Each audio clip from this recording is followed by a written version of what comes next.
Go ahead, Jody. Yep. Thank you, everybody, for coming to Women's League program in regards to the Shanghai Torah. I want to thank everybody for coming. It appears from what we've received in information, we have people coming from all over the country. So once again, thank you. You're from the East Coast to the West Coast. So this is a phenomenal event for us. And we appreciate Zoom in this regard that we can have many people to join. Tonight, we are presenting with Helene Herman. She's going to present on the Shanghai Ghetto program, but we also have a special guest at the end, and his name is Tom Lewinson. Tom is a surviving resident of the Shanghai Ghetto, and he will, at the end, be answering any questions you may have. We do request that you hold all questions to the end, but do put them within the chat so that you don't forget. And either Helene will read them at the end or I'll read them to her to help assist us along with asking questions directly to Tom. You'll remain on mute during this whole time. I will, at the beginning of the chat, Helene gave me some reference information and I'm going to put that in the chat. What I have learned is if you're unable to do a copy and paste to your own document, then take a picture of it via your phone and that'll give you some information. But I will also attempt to try to get the information out to you via email if I have your email. And I apologize, many of you that I am not associated with, I don't have it, but again, I welcome you and thank you for coming. Helene Herman has just retired as president of a 400-member lifelong learning sled club in Florida. They evolved from Brandeis Women. She is a lecturer for a number of university led lifelong learning programs on a variety of historical and cultural topics. Helene has had over 30 years of executive level experience in global marketing for a variety of American manufacturers in diverse product areas, overseeing operations in Mexico, Europe, and China. She holds a BA in anthropology from NYU. Her background in cultural anthropology was instrumental in putting her on the path to her marketing career. I'd like to welcome Helene Herman. Okay, let's get started. Jews and China. I always thought it was about the food. And it wasn't until I was at a fundraiser back in 1999 down in Fort Lauderdale, honoring the righteous among the nations, that I learned about the existence of the Shanghai Ghetto. And it was there that I actually met the grandson of one of our story's heroes, Dr. Ho.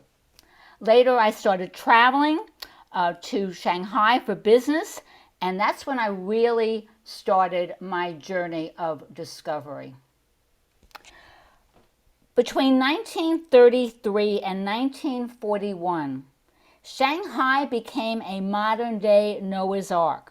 The numbers vary, but it's estimated that about 24,000 Jewish refugees fleeing the Nazis went through Shanghai, and most of them ended up staying.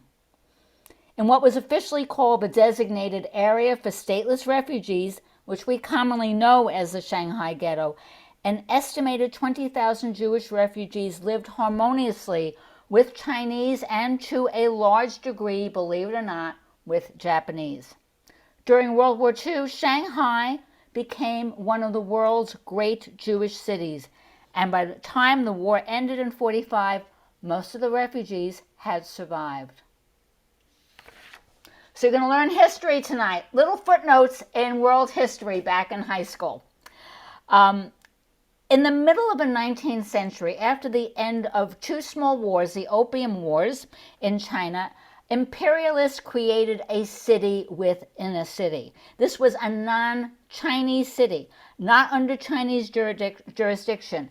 You had the French in their own area called the French Concession, and then you had the international settlement. That was primarily British as well as Americans, and soon many, many Japanese who got into the imperialist game. So that little blue arrow, that's an area, a small area of about 1 square mile, and that became the Japanese section. Later, that became what is commonly called the Shanghai Ghetto.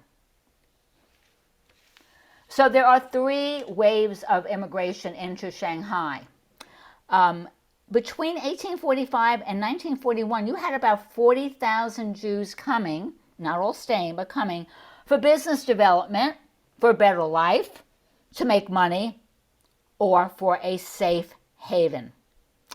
The three waves were the Baghdadis, the Russians, and those fleeing the Nazis.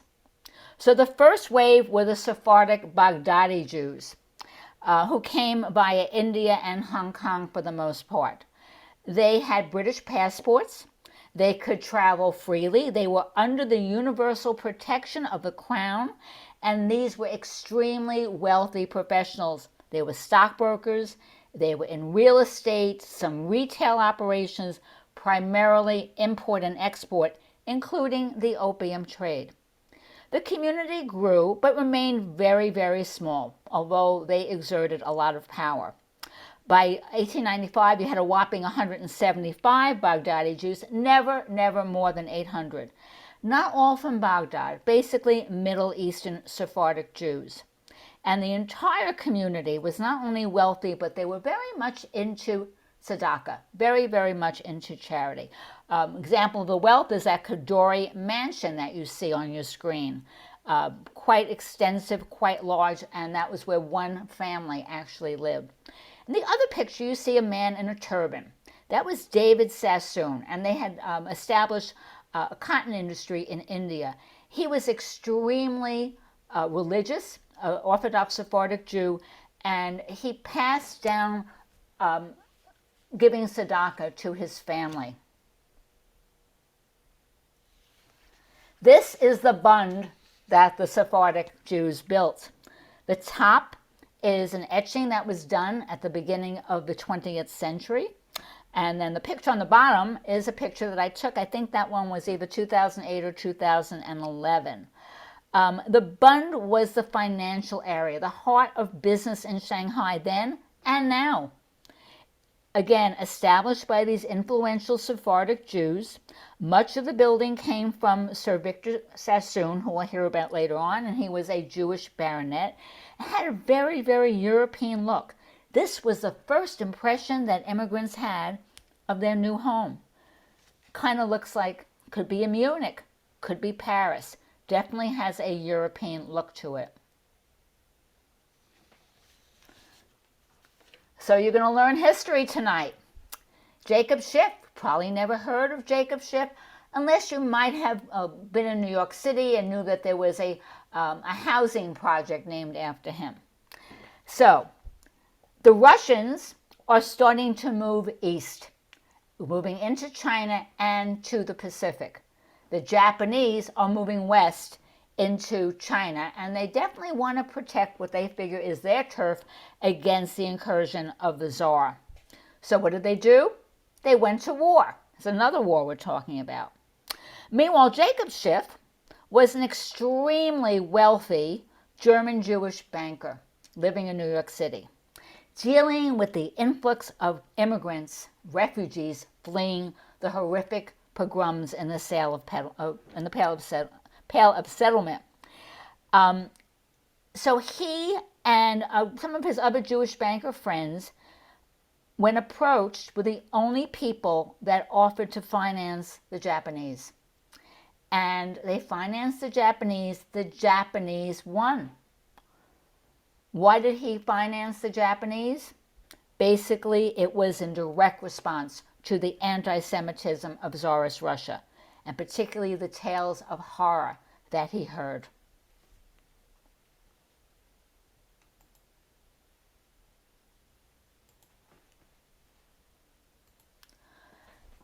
So what we're going to see as we go on is that this perception of Jews being rich and powerful ended up being to the advantage of the Jewish community. The next group were the Russians. Now, a few of the Russian Jews fled pogroms at the beginning of the 20th century. Most came to the Americas or Australia. Very few actually went to Shanghai. The influx of Russians came after World War II. during the Bolshevik Revolution and continued through the 1920s, and then a few came in 1931, but most of them came up until from about 1917 until 1923. Along with about 5,000 Russian Ashkenazi Jews, you had about 15,000 non-Jewish white Russians coming to Shanghai and unfortunately bringing along with them their Tsarist and Bolshevik anti-Semitism. Both groups were fleeing the army, both the Tsarist army and the Red Army. The Jews were fleeing oppression, and everybody was fleeing the Bolshevik Revolution. Initially, they went to the north of China to a place called Harbin. But soon they came to Shanghai because that's where the money could be made. That's where opportunity was. By the 1920s, the Russians and the Japanese were the largest non-Chinese population in Shanghai. They came from Harbin. They came from Siberia, where the revolution, the Russian Revolution, actually did not end in Siberia until 1923. And then later on in 1931, a few came from Manchuria when the Japanese took over. Now, these Russian Ashkenazi Jews were very different from the Sephardic Jews. They were very British, they spoke the king's English, and they supported the empire.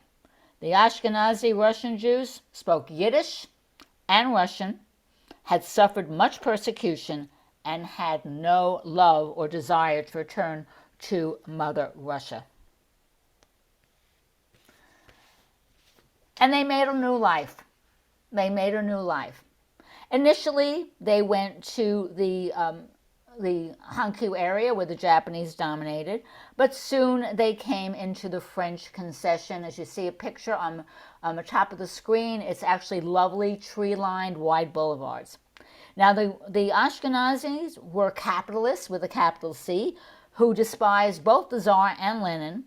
They got into retail businesses in Shanghai, very heavily into hospitality, small hotels, boarding houses, bars, and of course bordellos, and they catered primarily to the non-Chinese, including Japanese. The wealthy Baghdadis was still the controlling influence, and the two groups didn't mix, which is not uncommon in an expatriate group. The Russian Jews were running their own establishments. They established newspapers in both Yiddish and Russian, very much into music and theater groups. And when they left Hankou and went to the French concession, it was there that they founded the Jewish Music Club, where they got to introduce classical music to the children of the elite Chinese in main part of the city. Some conflicts, some religious clashes, but not very much. Rules were few in Shanghai, and opportunities were endless. Unfortunately, as I said before, many of the non-Jewish white Russians brought Russian anti-Semitism with them, and they perpetrated this anti-Semitism against the Jewish refugees. Now, on the last slide, you saw on the bottom, it said radio station, and we'll get to the importance of radio station later on. They did have a common bond. They had different synagogues, but they became increasingly united as the Russians became more prosperous and the population grew. Again, the Baghdadis were very charitable. They supported schools in India, Hong Kong, and in Shanghai, and they worked to improve education with the Russians, worked together, helping those in need. Besides the schools, they established a cemetery. Then how did they get together? It was actually through the children. It was through the children. And both Sephardic and Russian children were actively involved in the Boy Scouts and the Girl Guides. That's British for Girl Scouts. In fact, my dear late friend, Bill Sherman, with whom I did my first program in New York in 2008, he always talked about his experiences with the Boy Scouts. Loved being part of the Boy Scouts. And sports was very, very important. And you had the establishment of a Jewish recreation club. Now, B'nai B'rith came into Shanghai in 1928, and they worked very hard to bring these two groups together. How do you get groups together? Through the kids. And the third wave, well, that's what you're here to hear about tonight. Those are those fleeing the Nazis. And the numbers really vary, partially because exit visas were given to heads of households. That was one of the issues. Now, very, very few Germans had the foresight to leave early. But you did have a large wave of refugees, the largest wave of refugees, coming between 37 and 39, and some coming through 1941. And finally, in the fall of 1941, the Japanese closed the port to further refugees. And you had thousands of people coming in with no documents, no means of support.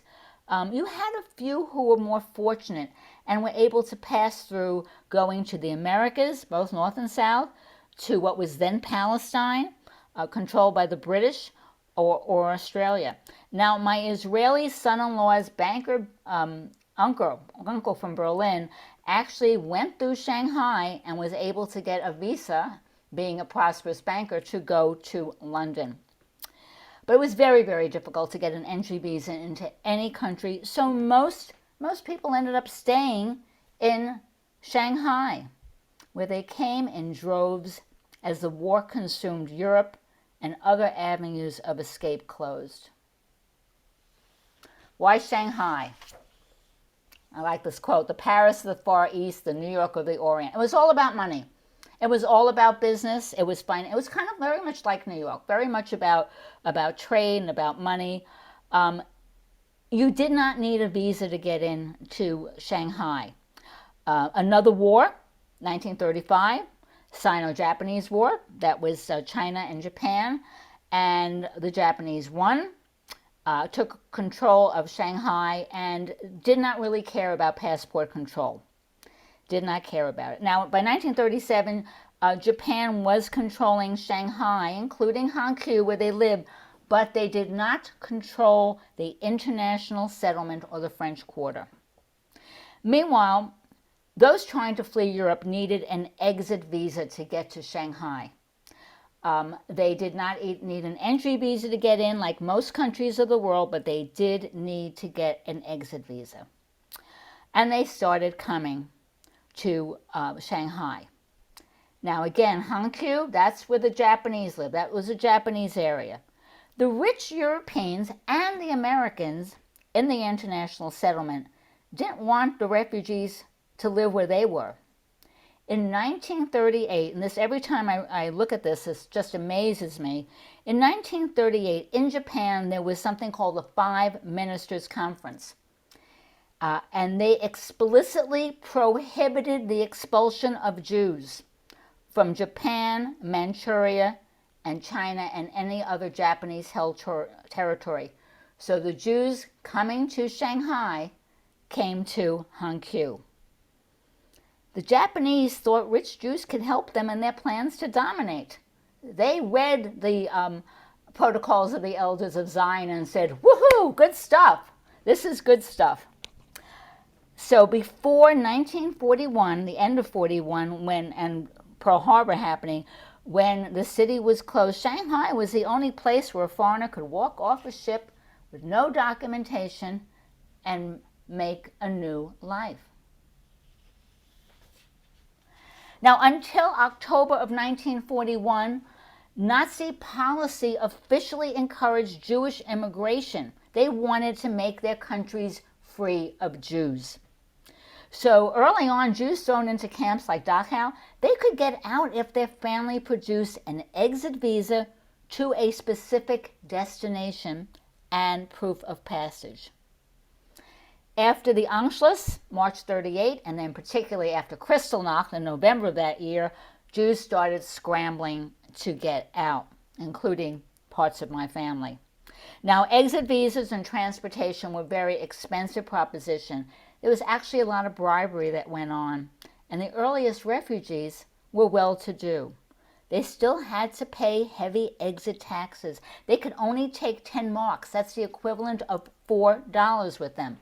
But they could take personal effects, and many women cleverly smuggled out jewelry.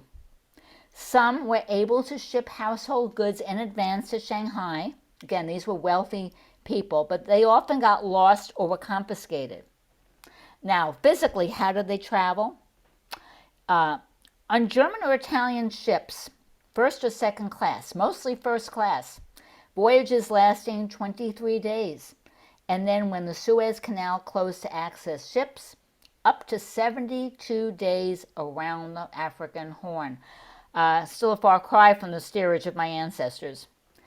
They also, and then particularly 1940-41, came through Russia on the Trans-Siberian Railroad to Vladivostok and other areas, then to Harbin, and then from Harbin to Shanghai, and in some cases, as we'll learn, through Japan, through Kobe, Japan, and then Shanghai. So this is one of my heroes who did this. Thousands of Jews were saved by this man. And he did it because it was the right thing to do.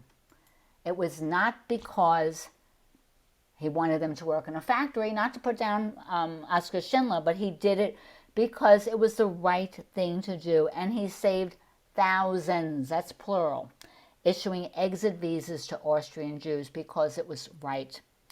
The majority of the world refused to budge from their immigration policies, and particularly after July 38 and the Everett Conference. Ho just issued exit visas to Shanghai to anybody who requested them, even if they were going to go someplace else. And unlike other diplomats, he never financially extorted the Jews. Again, it was the right thing. He himself had many Jewish friends, and he refused to follow the instructions of his superior, the Chinese ambassador in Berlin. Again, little history. The axis between Japan, Italy, and Germany, that did not happen until September of 1940. And prior to that, the Nazis were actually working on an alliance with China through Chiang Kai-shek. Chiang Kai-shek actually sent his son to be trained in a German military school, and Chiang Kai-shek's son led a panzer division of the Anschluss into Austria. Now, hoping to cement closer ties with Germany, the ambassador in Berlin forbade Ho to issue visas on a large scale that he was doing, and he did not follow orders. Many that he helped through the visas came to Shanghai by boat from Italy, again, or through the Soviet Union. But a few lucky ones were able to get entry visas into other places, including British-held Palestine, the Philippines, Cuba, and elsewhere.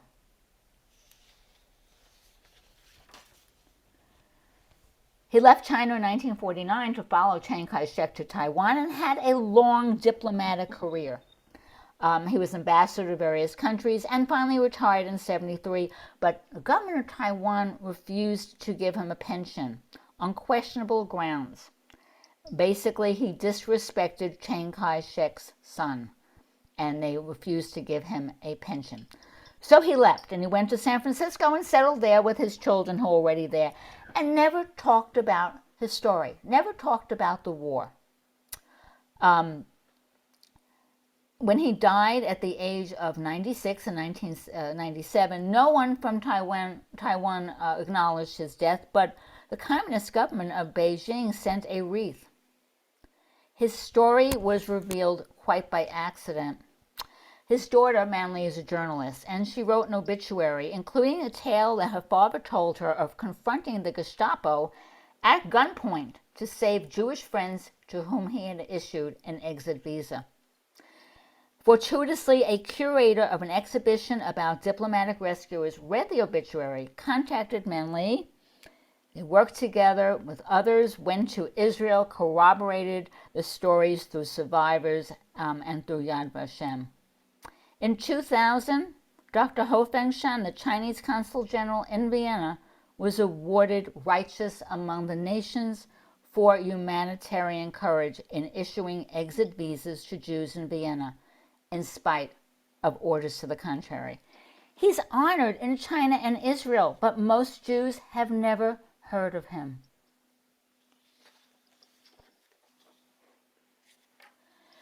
So Chinese TV has these videos that they put out in both Chinese and English and other languages, anywhere there's a Chinese community. And this video appeared on Chinese TV news. Fortunately, this one is in English. And hopefully the video works. 87-year-old Lily Feliz lived in Kfar Shaba, Israel. She was in primary school before World War II broke out in 1939. Can you hear it? My father was Jody? also in a travel agency, and one day he said, I have a passage for 2.5 persons. Try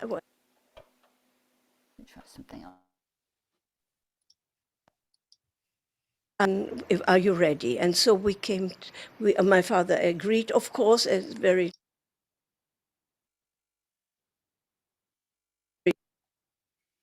quickly, and so we came with this ship, what you've seen, through Italy, through the Africa, until Hong Kong, and then Shanghai. Shanghai was an important safe haven for Jewish refugees during the Holocaust. By 1941, nearly 20,000 European Jews had found shelter there. Iraqi-born Jewish scholar Ezra Yehaska specializes in this time period. The Chinese accepted so nicely the refugees, only one country, only one city. So it's important, isn't it? The new generation in China will know something about this wonderful story. Yad Vashem is Israel's official memorial to the victims of the Holocaust. It was established in 1953. The center also honors non-Jews who risked their lives, liberty, or positions to save Jews. More than 24,000 individuals have been recognized as rishas among the nations. One is Hou Fengshan, a Chinese diplomat in Vienna. Having a paper saying that you can go to China, in many cases, meant the difference between life and death. And we will always remember Ho for his bravery, for his generosity, and for his nobility. And this is something which will connect China and the Jewish people. How many Jews were saved through Ho's actions is unknown.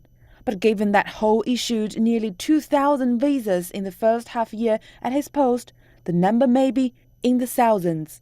I still, compared to what people and Jews had to go through the Holocaust in Europe, we were very, very lucky that we saved our lives. That's my feeling. But I think one should know everything. One should know. Why not? Today, Yad Vashem is the second most visited Israeli tourist site, with about 1 million visitors a year. It represents not only memory, but also the commitment. Never again. Bang Dongxuan, CCTV. I apologize. I'm having some problems with my microphone, so hopefully you can hear everything. And if you can't, please let me know. Okay.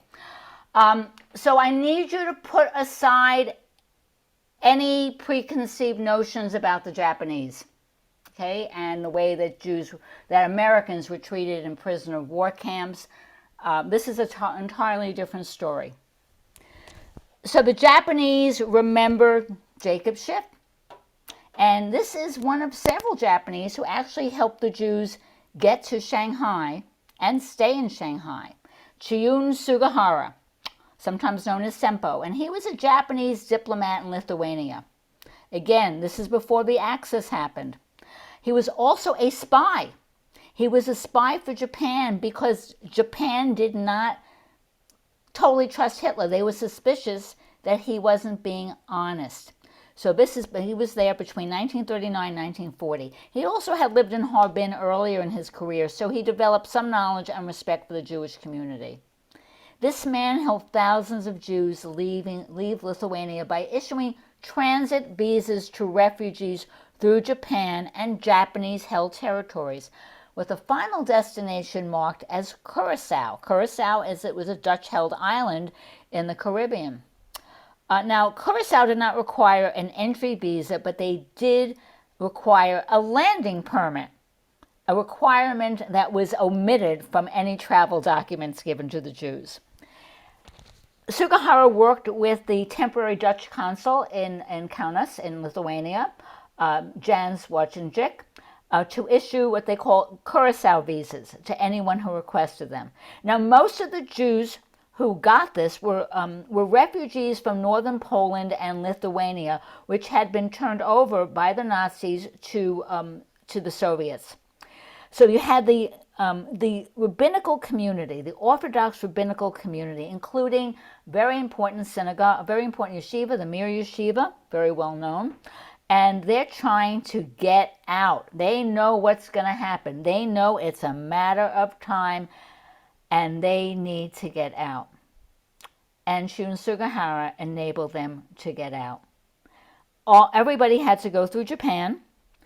Most ended up in Kobe, where there actually was a Jewish community, and they were quite well treated in Kobe until the Japanese government, right before Pearl Harbor, sent them down to Shanghai. By the way, not one of these visa holders ever went to Curacao. Maybe later on a cruise ship, but they never used the Curacao visa. When I first gave this, I got really verklempt. Because this man did not just save Jews, he saved heritage. He saved Talmudic scholars. All 400 teachers and students of the Mir Yeshiva were able to continue their studies in Shanghai. During a 6-week period, 1940 in the summer, Sugihara started to grant visas after talking to his family. He did it because it was the right thing to do.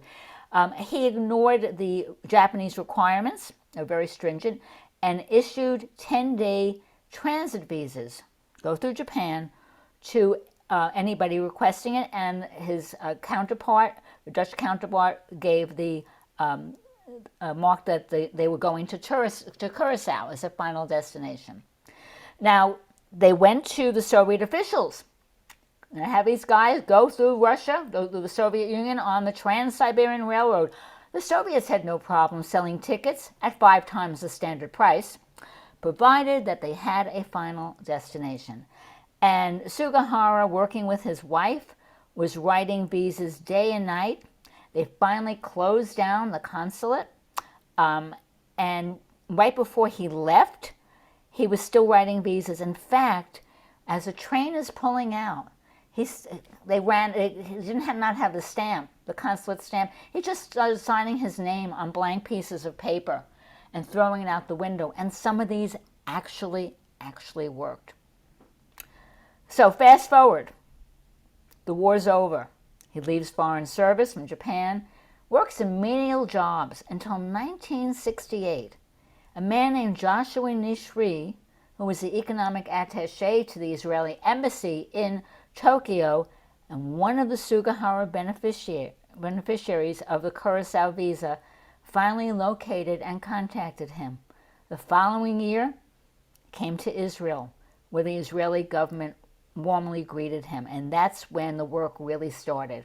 The many beneficiaries of Sugihara began to lobby for his recognition by Yad Vashem.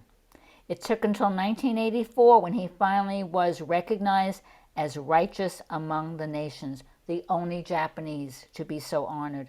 By that time, he was too ill to travel. So his wife and his youngest son, Nabuki, accepted the honor on his behalf, and he died the following year. By the way, his Dutch partner was not honored until 1997, much later. Now, Lithuania became a free country, a sovereign nation with the fall of the Soviet Union. And right before COVID struck us down, things changed. They declared 2020 to be the year of Chiune Sugihara. It's estimated that as many as 100,000 people are alive today because they are the descendants of these visas. And recently, his son traveled to Jerusalem again, and a large square was dedicated in the heart of Jerusalem in honor of Chiune Sugihara.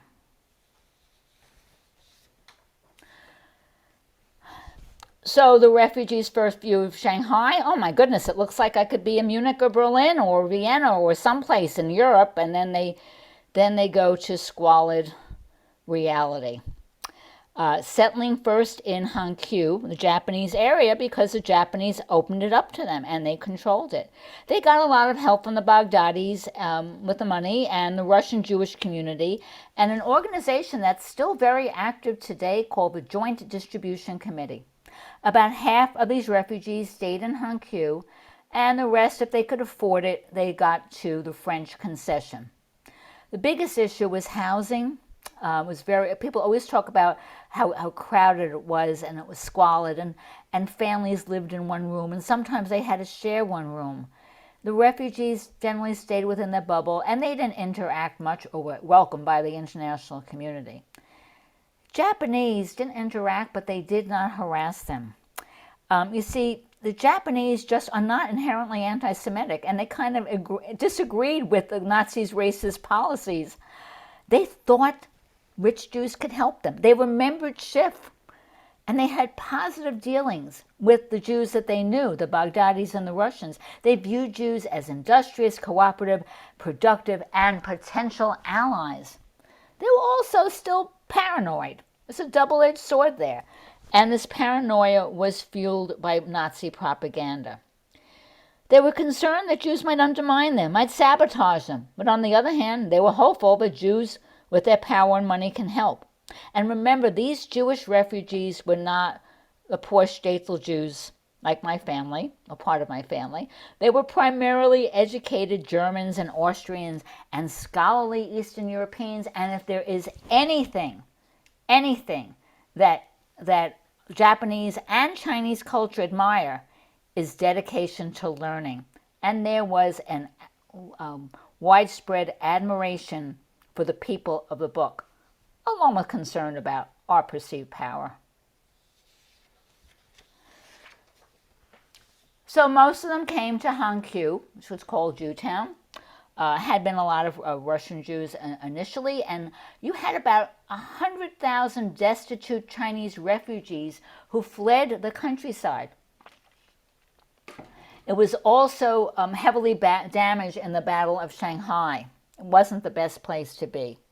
And they went through a lot of culture shock. I was watching a PBS special many years ago, and they showed this photograph on there, and they said that the Jews were being transported to concentration camps. This is absolutely false.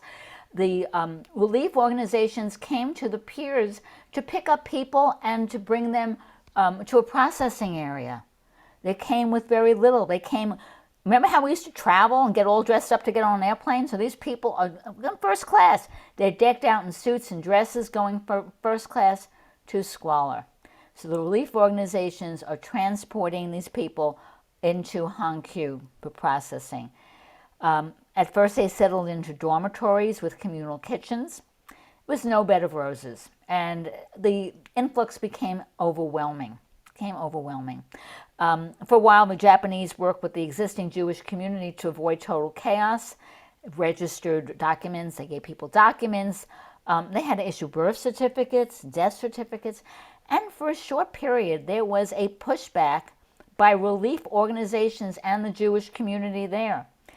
They just felt that they could not sustain this influx. Somehow, U.S. State Department, of course we didn't let any refugees come in, but the U.S. State Department in 1939 actually went to the Nazis and asked them to stop allowing German ships taking Jews to Shanghai.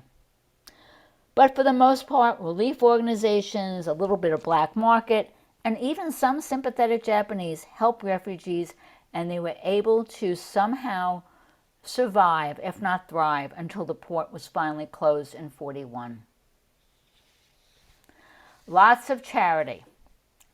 And one of the big things you see in the upper left-hand corner is Seder. This was very different than life in Europe. These Jews were allowed to worship as they pleased. And they got quite a bit of funding from the Baghdadis and the Russians, and Victor Sassoon started funding the refugees with money to start businesses. being a follower of Maimonides. You get people to work. You see these women sewing sheets in a factory there with sewing machines and bales of cotton supplied by Victor Sassoon. There was an issue for a while of corruption in Jewish aid organizations, but finally the American-run Joint Distribution Committee came in and took over. There was also a cultural issue, which I found interesting. The Russians in Shanghai, for the most part, spoke Yiddish, and they favored the Polish and Lithuanian refugees who also spoke Yiddish. About 70% of the refugees, though, found ways to survive, challenged, of course. They figured things out, what my mother would call Yiddish sechel. So people can't afford to buy razor blades, will go into the business of sharpening old blades. Lots of challenges when it came to food.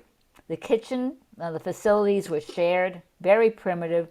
Food was a challenge. Food was a challenge, a lack thereof, plus you couldn't eat raw vegetables or fruit. There was also, even though there were soup kitchens, there was a reluctance to get charity or go to a soup kitchen. I have been there in the summer. It is hot in the summer. It is worse than Miami in July. And there's no heating in the winter. It's very crowded. Families lived in one room and sometimes had to share that room. Another thing is water was undrinkable. You had to go to a water store to buy boiled water.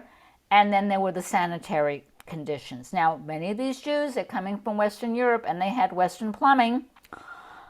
They did not have Western plumbing. They had chamber pots, and every day the Chinese would come and they would pick up the chamber pots and sell them as sell human waste as fertilizer. But the harshest place were the refugee centers. Gross. Yes, it is gross, but can you mute yourself? Because it's really, it's a little disruptive when I hear sounds in the back. Thank you. So the refugee centers were harsh. And you had about 3,000 people who lived there through the war, facing hunger, heat, and humidity, and absolute lack of privacy. And then things really change with Pearl Harbor. And Shanghai is completely closed. Somehow the Jews of Shanghai got by, except those with British passports. And I happen to know somebody personally who's ended up spending the war in a prisoner of war camp, an internment camp, with her American diplomat father in Shanghai. But psychologically, most of these refugees saw Shanghai as a temporary stop. Where did they want to go? America, maybe Canada. They never thought they'd be there for a long time. And as bad as they had it, they always knew that they had it better than the Chinese. They were not the enemy. The Chinese was the enemy. They were not beaten and tortured like the Chinese. And the Jewish refugees tried to live together as best as they could. Mostly secular, but they worked really hard to accommodate the Polish and Lithuanian Jews who were more religious, and they actually were able to provide in Shanghai kosher food. You also had schools. You had ORT was there, occupational rehabilitation and training was there from the early 30s. You had schools, and finally in 1939, you had this fabulous Kadoorie school with very high English standards. Lots of sports, soccer, boxing, and scouting. Scouting was very important, and life somehow went on.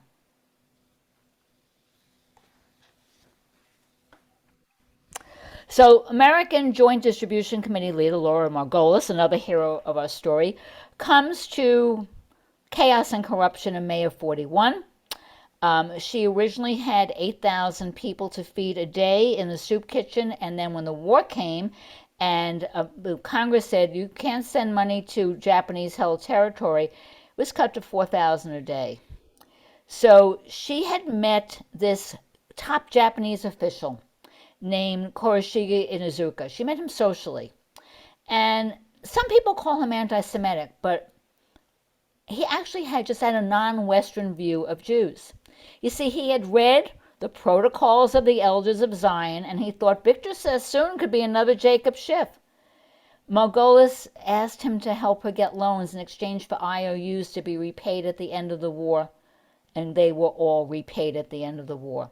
And he in turn asked her to continue the soup kitchen, now again feeding 8,000 people a day. In February of 43, she was interred as an enemy alien, but the soup kitchen stayed open throughout the war. And somebody else took her place, and he was just as good as she was. But I want to get back to Inuzuka. This almost sounds like it's made up, but it's not, because I read the original documents. In 1939, Inuzuka and his buddies recommended that the Japanese government, the Empire of Japan, set up an autonomous Jewish region either in Manchuria or outside of Shanghai. If you can imagine Israel and China. They wanted them to set up a place for Jewish refugees from the Nazis to settle. Again, this is pre-Axis. And the Jews would have political and economic autonomy and live as they wanted. Now, this became known as the Fugu Plan. Fugu Plan, F-U-G-U. Fugu is a poisonous fish delicacy. It's a really good sushi, but if you eat the wrong part of it, you don't wake up the next day. It's very, very poisonous. The Japanese thought that Jews could help, but they were very cautious. They were looking at ways to cut out the poison. And this is crazy. From Nazi propaganda, they actually thought that FDR was Jewish, and they wanted him to become an ally. They said his name was really, instead of Roosevelt, it was Rosenfeld.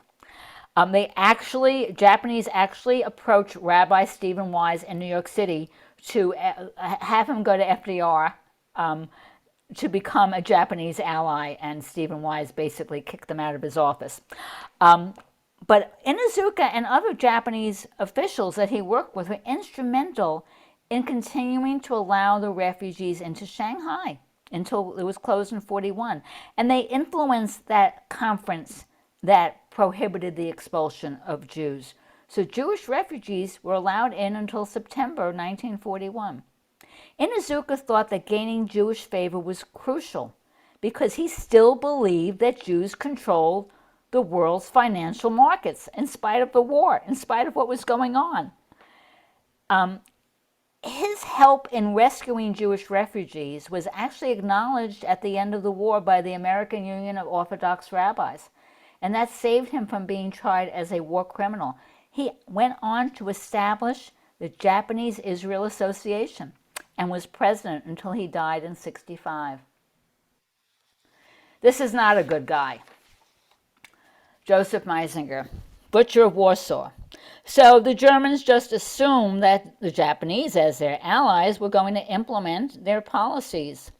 So they sent Meisner, who was the chief representative of the Gestapo, to the Empire of Japan. They sent him down to Shanghai with his goose-stepping troops, and he met with the Japanese officials presenting the plan for the final solution in Shanghai. First thing, they would arrest all the Jews in Shanghai in a surprise attack on Rosh Hashanah. I guess they assumed we'd all be in shul. Then they had three alternatives. One, set up a concentration camp on Changming Island in the river there. There were later reports by American diplomats of finding a never-used gas chamber there. And they also actually found canisters of Zyklon B, the gas that were used in the gas chambers, after the war in warehouses run by Siemens and Bayer. Those two companies produced Zyklon B. The other plan was to put the Jews into ships and set them adrift to die of hunger and thirst, or send them to abandoned salt mines. And the Japanese basically said no. No. Why? Number one, they pushed back on the Germans. They were controlling Shanghai. That was their territory, not Germany. And then there was that cultural issue because there was no history of anti-Semitism. And the Japanese did not subscribe to Aryan superiority. Makes sense. All of East Asia really had no religious, racial, or cultural prejudices against Jews. Jewish culture, fortitude, and perceived wealth was widely admired. Again, the officials thought the Jews were powerful, but they were a little paranoid about it. The Japanese did not want to antagonize the Soviets. There was no war between the Soviet Union and Japan until July of 1945, a few weeks before Hiroshima. And then also, they were hedging their bets. Just in case they lost the war, the Japanese didn't want to antagonize Jews, who they still thought controlled the financial world. And Jewish life continues. And again, there you see a synagogue being dedicated. That's one of the important things to remember about this ghetto or this area. It was not like Europe at all. And the Jews in Shanghai, no matter where they came from, they united. And there was a lot of help from the JDC, help from Russian Jews. Russian Jews primarily really kicked in to help, as well as World Jewish Congress, Hebrew Immigrant Aid Society. Chusan Road was mostly destroyed during the Sino-Japanese War and was completely rebuilt. And it looks like that today. I think you'll see pictures of it, but it looks like that today. And it was rebuilt by these refugees as the heart of what was called Little Vienna. These refugees, faced with a lot of challenges, went from being supported by welfare to a functioning community where cultural activities were amazing, absolutely amazing. There's a lot of periodicals, of course. There were actually 2 monthly medical newsletters. One survivor recalled 60 plays that he saw in the 8 years he lived there. And the Japanese were quite impressed by these refugees living in squalor and poverty and still celebrating life. And then, thanks to the Russian Jews, radio station continued during the entire war, and for some reason, the Japanese never shut it down. So a quick story associated with the Japanese not acquiescing to the final solution. So the Japanese military governor sends for the Jewish community leaders, including the rabbis. And he's curious, and he asks them, why do the Germans hate you so much? And there are 2 versions of the answer by Rebbe Kalish, and they're both good. The first one is they hate us because, like you, we're Orientals. But the second one, my favorite, they hate us because we are short and dark-haired. Now into the ghetto. In 1943, the Japanese gave in to German pressure, and they established what we call the Shanghai Ghetto, but it was never said it was for Jews. They always said stateless refugees, and the objective was to keep them under surveillance. They had the notion of financial and political power, but there were concerns, and fueled a lot by the Nazis, that the Jewish refugees, the recent refugees, were spies who would sabotage Japanese war efforts.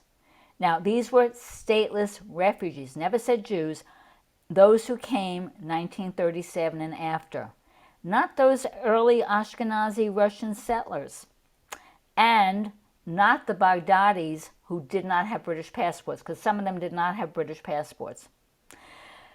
And the Jews had to give up their homes outside of Hankou, where half of them had already moved, and sell them to the Japanese at lower prices.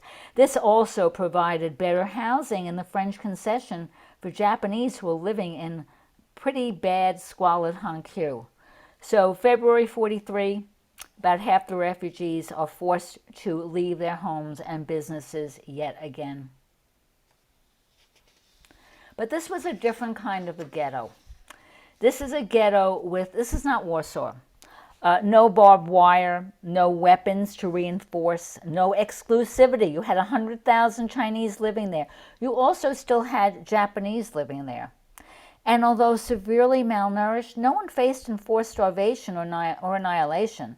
The Chinese really helped. They gave up their own rooms, and there was a Chinese hospital before the establishment of a Jewish hospital.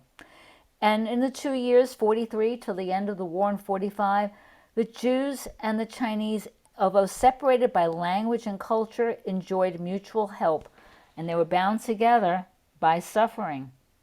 Many friendships were formed, particularly among the women who learned how to cook from their new Chinese friends. The area was self-governed for the most part, and there was actually very little interaction with Japanese soldiers. The Japanese instituted something called the Bao-jia system, where the Jews basically self-regulated this area. So I'm going to play the video, and I'm going to change my mic.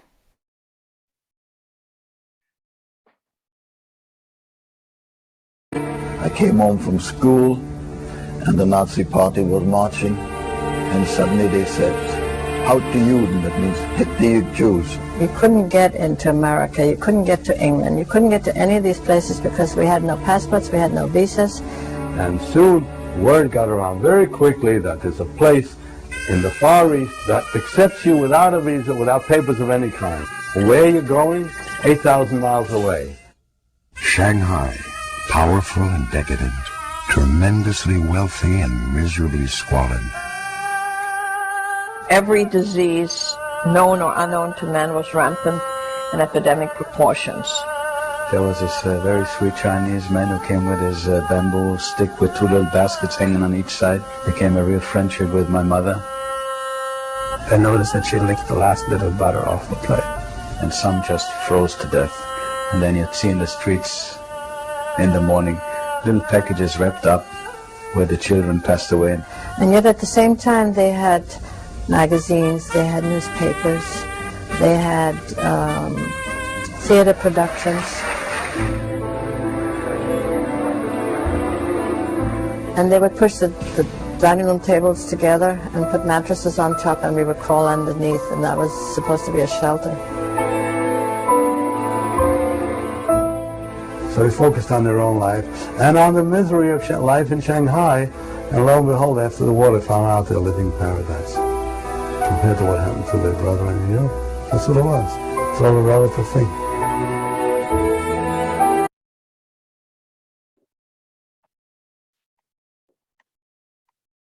So that is a 95-minute fabulous video that's free on YouTube, called the Shanghai Ghetto. So this area was more of a segregated area than a ghetto as we know it, and the objective was to control, not to annihilate. Yes, it was very oppressive. One of the biggest issues was because people were malnourished, they were more subjective to the diseases that were rampant. And you did have about 2,000 die from disease. And then you had the air raids, which made people absolutely crazy. The people who took the most responsibility were the Russians. The Russians really, really helped. Fortunately, Victor Sassoon was in India and then later Hong Kong, and he was able to supply funds as well. But it was still very challenging.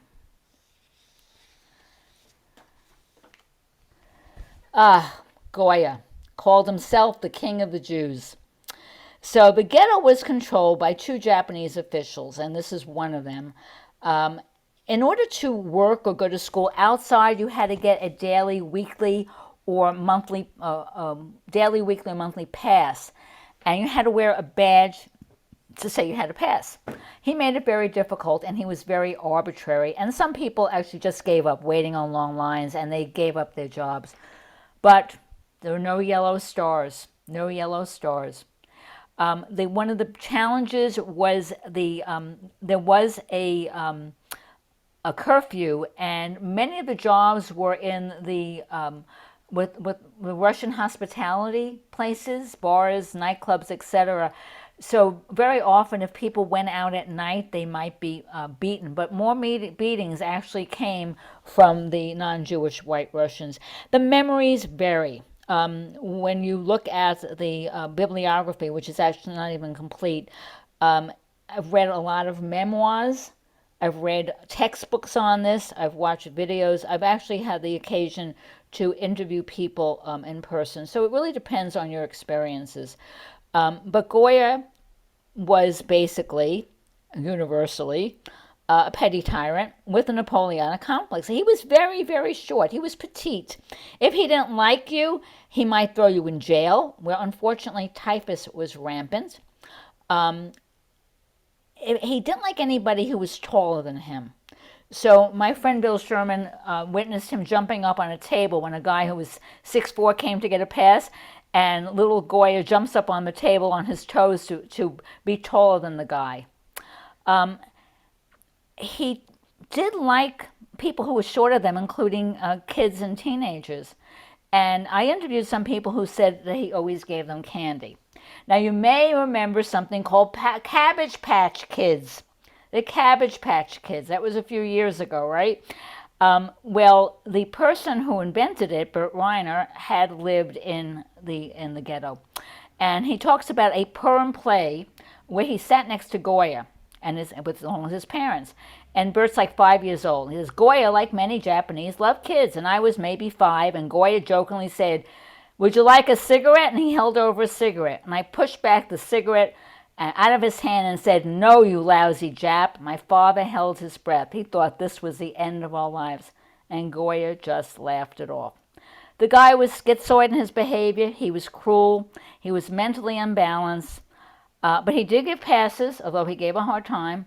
And he allowed the vast cultural activities, which sometimes he even attended. And he was only there for 1 year. And life went on. Marriages were held, babies were born, kids went to school. There in the middle is my friend Bill Sherman. And I remember him saying to me, you could be proud to be a Jew in Shanghai. That hat wasn't to mark him as a Jew. He wore it because he went to a Jewish school, and he was proud of that. Very fortunately, in this community, there were 200 Jewish doctors, so disease became more limited. They started a hospital. The diseases included typhus and dysentery, so many of the people were really, really malnourished because of that. Now, again, the chief factor in making life bearable was recreation, entertainers, drama groups, a light opera company, coffee houses. In fact, a few years ago, before COVID, they actually established a coffee house in what became called Little Vienna for visitors to come there. And you could sip coffee in a bakery that was very authentic, and somehow, in spite of a great shortage of butter, they managed to make pastries. You could get kosher food. You could buy Shabbos candles. You could read periodicals in various languages, Yiddish, Polish, German. And this is a little secret, that at night, sometimes non-Jewish German nationals from the international settlement, not wearing Nazi uniforms, would sneak into Hankou to get German food and sit in the cafe. And most of all, you could still practice our faith. And the Talmudic tradition continued, and the Polish Mir Yeshiva has a new home. And this is really important. Think about what was going on in Europe. A new version of the Babylonian Talmud was published, was printed. And there are no atheists in the battlefield, in the foxhole. And I guess this happened with the Jews there, and all of a sudden the auditorium started filling with Jews who came back. Special financial support came from the U.S. Orthodox community by way of Switzerland because they wanted to preserve Torah and Talmud. So they were able to supply better food to the yeshiva students. And I remember talking to a renowned educator named Sigmund Tobias before my very first interview, and he talked about getting shoes every year. That he was able to get shoes because he was because he studied Torah.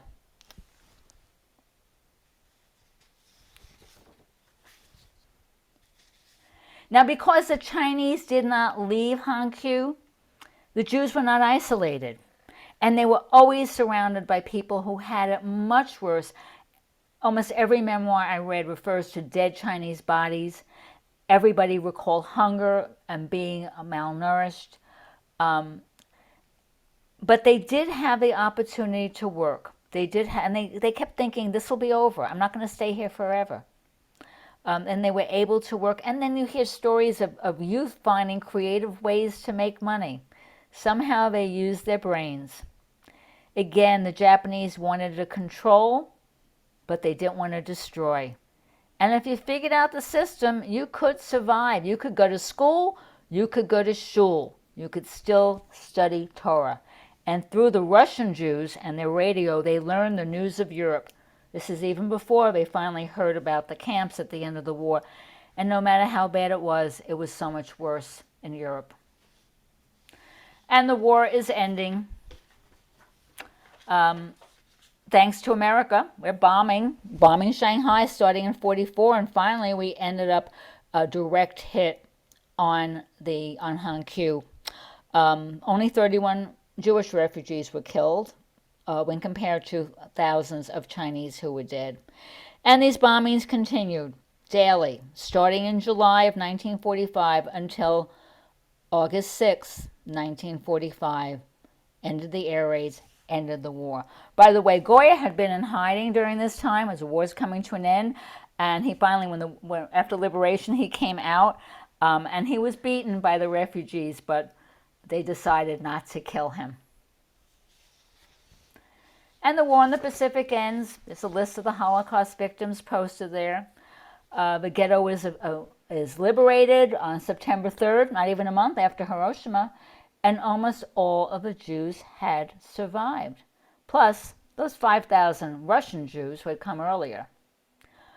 And then slowly the Jews are leaving, going to Israel, to the Americas, Australia, even Hong Kong.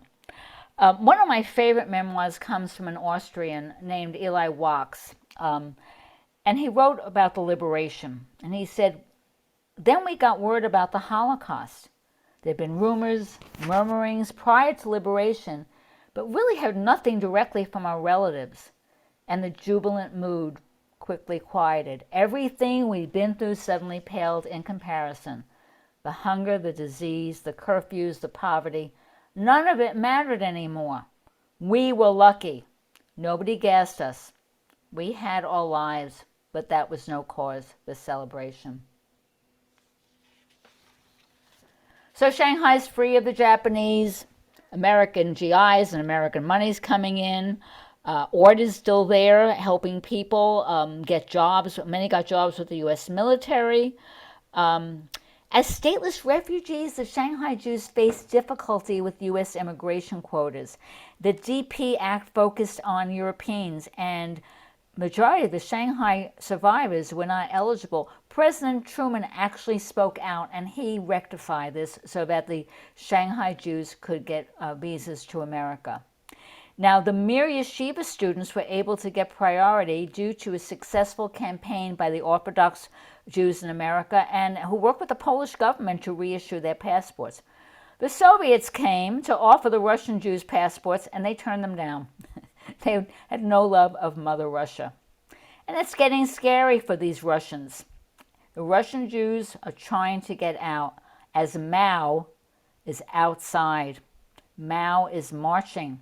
The communists are going to take over, and a call goes out to the world to save these Jews as the communist forces are approaching the city.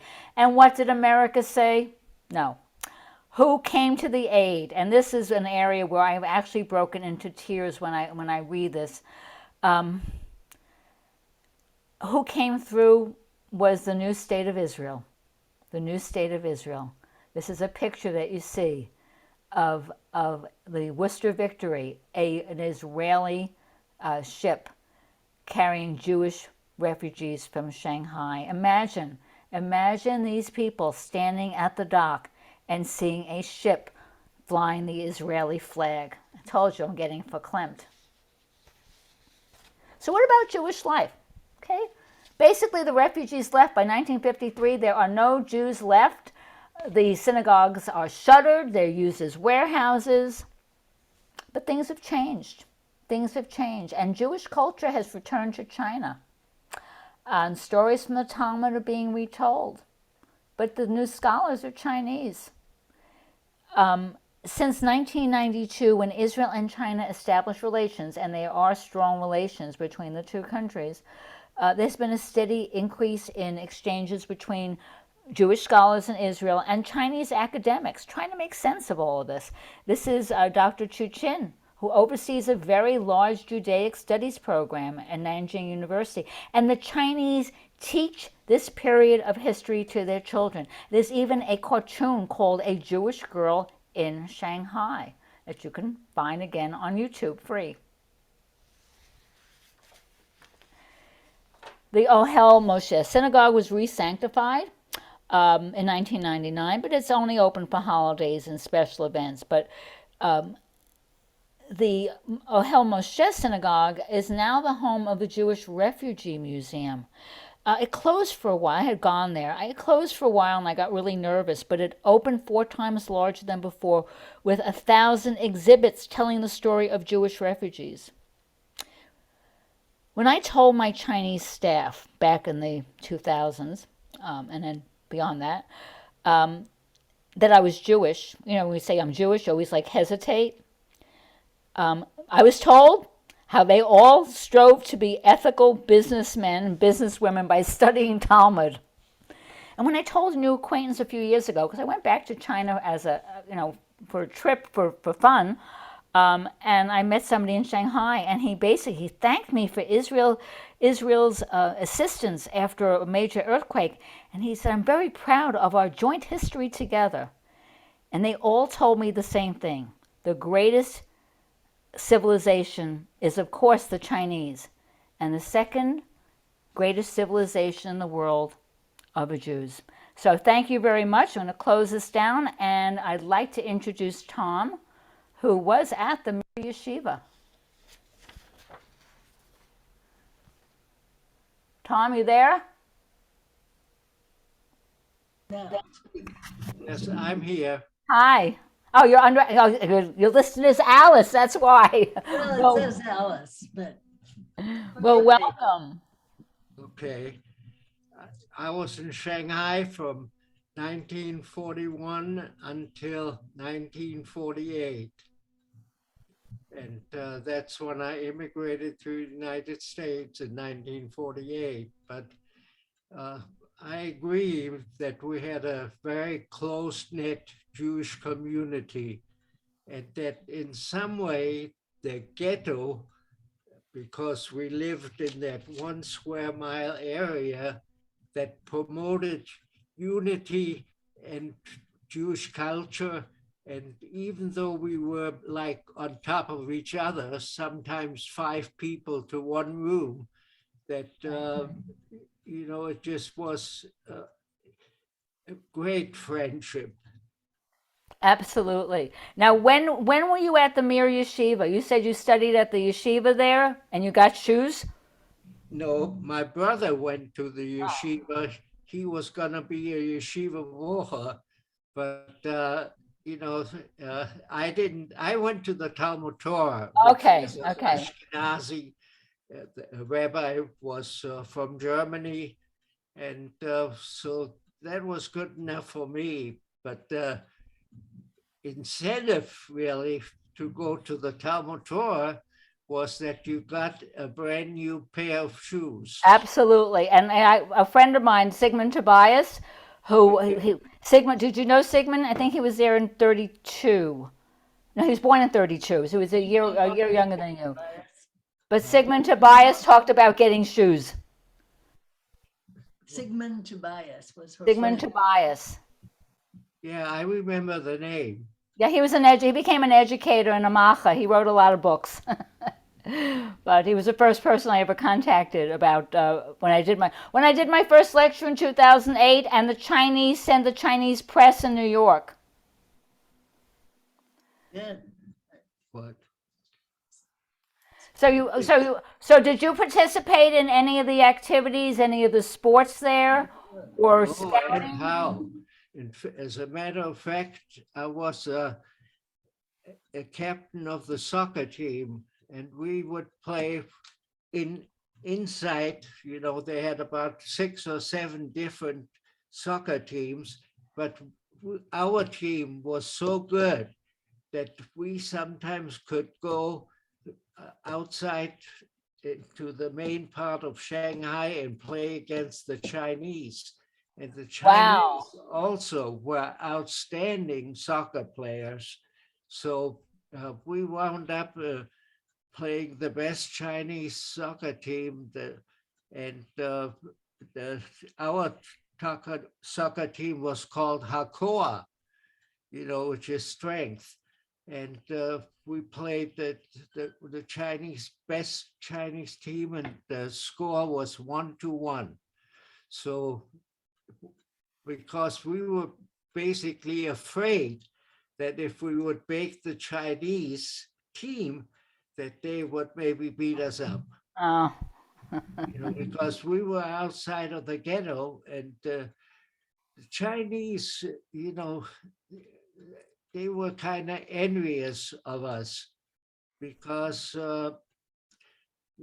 especially after the war, once the American aid, UNRWA and HIAS and the Joint, I worked for the Joint. Did you? I worked for Charles Jordan and Adolf Goscald. So I worked for the Joint, and when the head of the Joint came to Kansas City, I gave him my letters of recommendation so that they would be able to put that in the archives. The Joint is still very active today. And one of the places that they're active is in Cuba.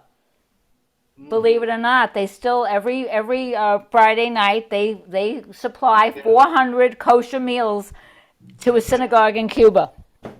I worked for the Joint from 45 to 48, and I used to deliver I used to deliver affidavits in Hongqiu, and the people in the ghetto, in the lanes, would always look out the window and say, "Here comes Tommy with the affidavits." So the people knew me, and I am very favorable about our life in Shanghai. The Japanese didn't hurt us. As a matter of fact, I think they protected us. And, there was a German garrison in Nanjing, which is only about 50 miles from Shanghai. And I know that the Japanese that controlled the ghetto, and they were like police officials, but they never really hurt us, except if we committed a crime. Now, there were some Jewish people, in the ghetto that committed crimes. And so the Japanese, then, you'd never see them again. But my dad, was the head physician of the Wartburg Hospital. On the Wartburg Hospital was the hospital for the Jewish people in the ghetto. And so my dad was there as a physician, and he also, of course, was a physician in Germany. And then he subsequently, much later, was able, to come to the United States, and then he was a physician again in the United States. So my dad, he did house calls on a bicycle. I always remember, and I have pictures of him riding his bicycle to make sick calls. It's amazing. I love having you here. I did something down in Miami Beach, again on Zoom, and we had a gentleman who went from Hamburg to Shanghai to Buenos Aires. He ended up going into South America. And he also talked about his memories and his life in Shanghai, similar stories. And it's just so enriching to us to have somebody who went through this period that too many American Jews know nothing about. you know, and it's such a important part of our heritage and part of our story. Right. So I'm very glad to have you here tonight, Tom. Okay. Well, I'm a very proud person that lived in Shanghai, and I always will cherish my memories of the Kadui school and living in the ghetto and being with my parents most of all. That's wonderful. Rose, did you want to ask Tom a question? And unmute yourself, please. Actually, thank you. It's not a question, but just to let people know that here in Des Moines at our Jewish Historical Society, I don't know if Sandy Yoder is still on, but we do have 2 oral histories, and you can contact Sandy at the Historical Society to hear these recorded stories from members of the Des Moines community. I know Werner Berg has since passed, and I don't know the other person, but Henneberg was the name. So those are 2 oral histories that can also be accessed just by calling Sandy at the Historical Society and setting that up. So very interesting, and thank you for being here. I did record my history. Yes, you recorded something, Tom. I saw you on the Midwest Holocaust Center. I listened to your, I Googled you and I found you there and I listened to your story there.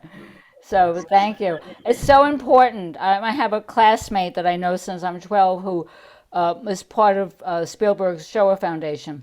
And very, very important to get histories. We need to keep these histories. You know, my story is with the Holocaust Center in Kansas City, at the community center. Yes, I looked you up there, saw your picture, everything.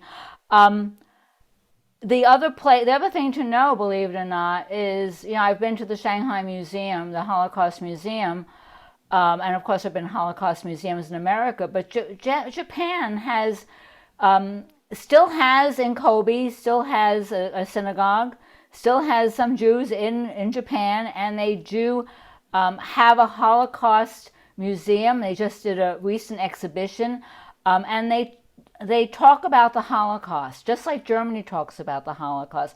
And I tell people, what's the difference between America and China and Morocco and Japan and Germany? What's the difference between America and all those countries? In all those countries, the study of the Holocaust is mandated by the government. It is mandated by the government. So, you know, it's something to think about. But I think I'm so happy that we had so many people here tonight. Really honored to be able to do this. Jody, do we have any other questions? You talked about the recording. The Sephardic Shanghai Jews. Okay, yes. Sally Frank. The Baghdadi Jews, some of the Baghdadi Jews did come from the Sephardim. Most of them were Sephardic from the Middle East that had been in the Middle East for a very, very long time. They're called Sephardic, but basically Mizrahi Jews, but they were designated as Sephardic. I'm fascinated with Sephardic history. In fact, I just wrote an article for a newspaper called Beyond the Pale, meaning the Pale of Settlement, my search for the Sephardim. But they're referenced as Sephardic, and they follow Sephardic liturgy, and definitely Sephardic pronunciation. And it's, you know, Shabbat Shalom, not good Shabbos. But as did they come from the diaspora from Spain? Probably not. I can do some research and find out, but I don't think they came directly from Spain. Look at the chat. Any other questions? Yes, The Last Kings of Shanghai is fabulous. Yes, sure. I have the book. Yes, it's a fabulous book. Yes, you did have people coming on the Silk Road. Most of them, and they were in Kaifeng. They ended up in Kaifeng. Most of them intermarried and kind of disappeared. You do have a few descendants of these traders on the Silk Road who, with great difficulty, were able to make Aliyah and go to Israel. Well, we were able to go to Israel after 1945 by just going on the ship. That's right. Well, you know, they didn't require any passport or now paperwork. No. All they The only people who had problems were the Russians. The Russians had lots of problems getting out, and that's when the Israeli ships came and picked them up. Kind of like today, you have a very large Russian population in Israel now. When we went to Israel, we visited one of my best Russian friends, a Jewish boy, and he, of course, by now he was a bus driver in Israel, so he showed us around Israel when we came there, and we embraced each other. And actually, I met 3 or 4 of my schoolmates in Israel, and we had a reunion of the Shanghai people that went to the Kadui school. The Shanghailanders, I think they're called, and people who are from Shanghai. Tom, you were 10 when you arrived, correct? You belong to them. Right. You belong to the Shanghai Islanders. Yeah, sure. It's just such an amazing story, and I'm again, I didn't know anything about this until I met Dr. Ho's grandson. I had no idea that this happened, and most American Jews don't. Do we have any other questions, Jody?